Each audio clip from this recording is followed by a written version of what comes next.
তাসকিন আহমেদ দুর্দান্ত বোলিং, কি দারুণ বোলিং করেছেন এই তাসকিন আহমেদ। তৃতীয় দিনের টেস্টের ম্যাচে এই তাসকিন আহমেদ জড়োয়া বোলিং ফিগার এবং জড়োয়া উইকেট সব মিলিয়ে তৃতীয় দিনের উইকেট গেছে 7টি এবং আরো যাওয়ার সম্ভাবনা আছে, এখনো দিন রয়ে গেছে। নাহিদ রানা একটি পেয়েছেন, তাসকিন আহমেদ 3টি, তাইজুল আহমেদ 1টি, মেহেদী হাসান মিরাজ 2টি নিয়েছেন। অতএব দুর্দান্ত খেলতেছে টিম বাংলাদেশ। আর পাকিস্তান ইতিমধ্যে ট্রায়াল বাই দিতে আছে, তারপরে তারা যদি উইকেট থাকে তাহলে লিড দিবে বাংলাদেশকে, এবং যদি অল আউট হয়ে যায় তাহলে যে রান থাকবে এই রান থেকে বাংলাদেশ লিড দিতে থাকবে।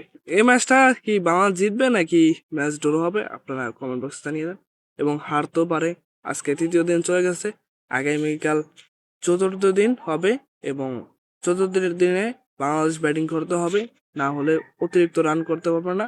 এবং বাংলাদেশ বড় একখান লক্ষ্য করে বাংলাদেশ বড় একখান লিড দিয়ে টার্গেট দিয়ে তারপরে আপনার ম্যাচ ছেড়ে দিতে হবে এবং পাকিস্তানকে বেট করতে দিতে হবে।